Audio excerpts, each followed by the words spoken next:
So Mike reporting for ESCKAZ.com, live at the Spanish Eurovision Party 2019 with legend that is Darude and Sebastian as well, so representing Finland. Welcome to Madrid, guys. Thank you. Thank you. Here we are. Yeah, it's good. Sorry about the weather, but I can't imagine why you didn't change it for us. no, we tried. In London, it's nice. To be honest, this is like a lovely summer day in Finland. Yeah, I know. We are all from Northern Europe, right? Yeah. So this is kind of summer for us as well. But. So guys, 3 songs in selection process. They were narrowed down. After that, how's it been for you? What sort of promo have you been doing? Where have you been? You were in Tel Aviv doing your postcard. How was that for you? The postcard was interesting to say the least. Tel Aviv is an amazing city.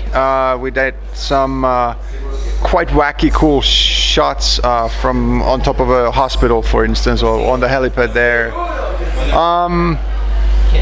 Yeah, well then we've 3 parties.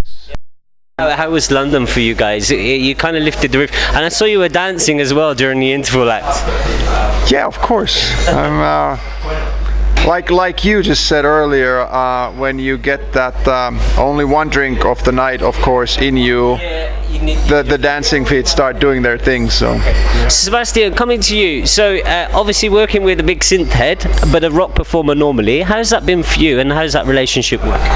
Well, I think it works good. yeah, we're here. Here we are.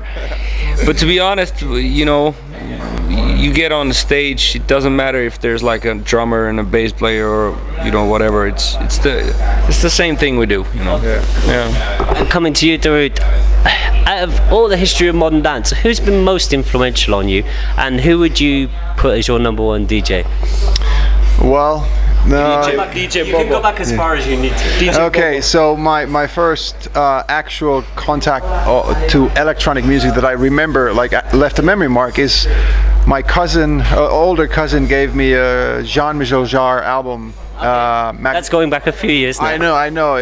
Mid '80s.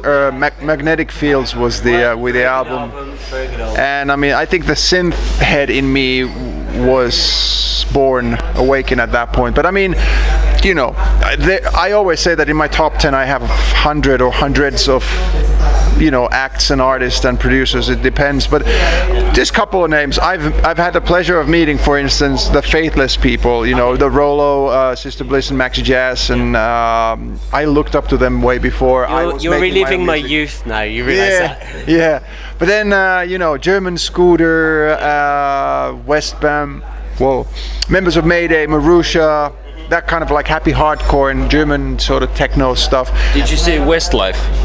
No. Yeah, I think he did slip that name in there. I'm sure he said Westlife at one point. So. That's one of your influences as well, isn't it, Sebastian? Boys to Men. Yeah. I know you've got that album hidden away somewhere. Yeah, I got the CD with me right now. Yeah, okay. Can't go anywhere without. Can we get it signed? Yes.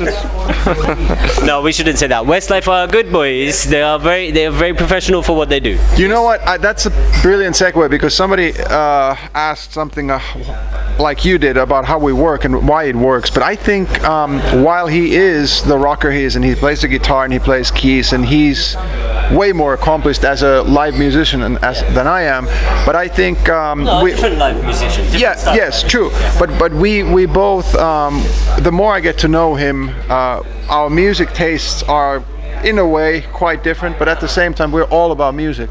I've listened to the 80s, glam rock, heavy metal, hair metal stuff, and he kind of grew up with that. He literally is our Finnish Bon Jovi, and I mean that in a great way. And I think we see music very similarly and hear it. As long as it's energetic, it has emotion, it has something projecting. Yeah. And it, like you said, it doesn't matter what the genre is. When we're on stage, we live it and we try and command the people as well. You don't only hear it, you have to feel it. Yeah, yep. I think that's most important, and I think that's especially important on the Eurovision stage, because it's because it's obviously a TV show. You need to have that performance that comes through the TV and grabs the viewer and brings it back. So last year we were talking to Cesar Samson just a few minutes ago. He won the jury vote last year. His song wasn't particularly rated before the show, but then as soon as he got on the stage, it came through the TV and just grabbed you, and I think that comes across. Yeah, that's important. Yeah. Yeah, and a similar thing actually in a smaller scale happened to us when we did our the national final. We had 3 songs that we both felt very strongly about. We hadn't picked really a favorite, but then the performance made the biggest difference. I mean, the song would have probably been chosen anyway, but we had a landslide of votes for Look Away. And the energy from the audience was Yeah. honestly one of the most amazing moments in my whole career, because people started to rise up like in a big, like a hallelujah church kind of thing, and it just started to come like a wave, and you could feel the energy coming back. It was And I think getting goosebumps. And I think you got a little bit of that from the Amsterdam and the London promo parties as well. You feed off the audience. Absolutely, I think those both were great. Yeah, I think our biggest challenge, ours and our team's challenge, is to realize, understand that we get our energy from the crowd, and we give that back to them. And while it is a TV show, while it is millisecond directed TV show, but we still start from the crowd there, and they need to capture that and translate that to the TV. That's how we feel about it. I think the crowd in Israel is going to be good, though. I think the crowd is going to lift that for you. Yeah. Guys, absolutely lovely to speak to you, and enjoy the rest of your time in Madrid, and we will see you in Tel Aviv in a few weeks' time. Just finally, would you sing a little bit of Look Away for me? Oh, sure. It's what genre do you want? Do you want like a Rock, Look Away. rock? Well, that's basically how we did it, but Exactly, because that's what the fans. but it's like a look away, look away, look away, look away. Hey. I might be wrong, but I think that was slightly more operatic than rock. I don't know what the hell that was. Guys, amazing to speak to you. Enjoy yourselves. Thanks very much. Thanks, man. Thank you.